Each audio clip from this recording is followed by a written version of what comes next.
The isolation that severs you from mainland rescue is not merely a survival obstacle to be overcome, but a profound sanctuary demanding you confront the parts of yourself that have been conditioned to equate worth with productivity and connectivity.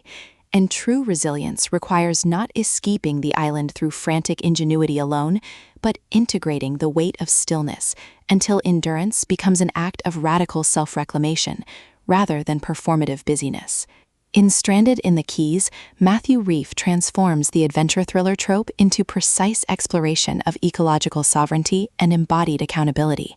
proving survival isn't found in conquering the elements. It's forged in honoring the person beneath the panic when every instinct demands you remain either victim or victor. From salt spray and mangrove narration, listeners enter worlds where tide is syntax and presence is the only unbreakable anchor. Perfect for fans of emotionally intelligent adventure fiction, where male vulnerability defies stoic survivor tropes. When adventurer Logan Dodge is marooned after a storm, expecting solitary ordeal, he discovers the island's silence mirrors the exact suppression he's endured beneath years of relentless motion, and fellow castaway Alara Thorne's quiet refusal to treat their situation as emergency creates space for connection defying crisis hierarchy. Navigating resource scarcity and buried attractions, Logan realizes this stranding isn't about escape, but recalibration, with Rief avoiding reducing Logan to capable hero or Alara to dependent companion, instead crafting radical reciprocity within constraint,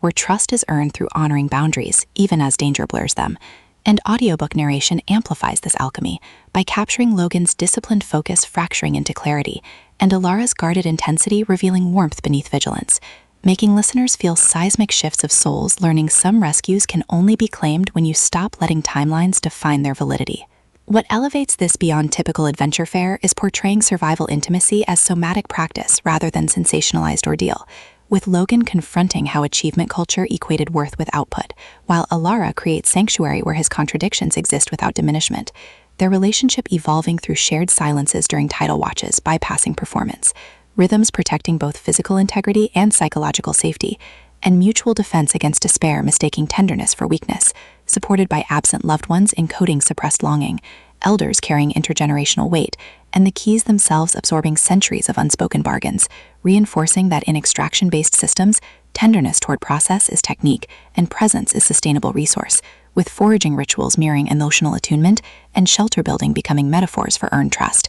For audiobook listeners, this production is immersive descent into sacred stillness, with narrators embodying Logan and Alara with remarkable distinction, sound design anchoring existential stakes through distant wave crashes, rain against palm fronds, and hushed breath syncing with moments of clarity, pacing mirroring tidal cadence from deliberate reflection to surging awakenings, ultimately redefining adventure fiction by centering male emotional labor within ecological frameworks, and affirming that sometimes the most powerful act is choosing to stay present, honoring whole self even in landscapes shaped by abandonment.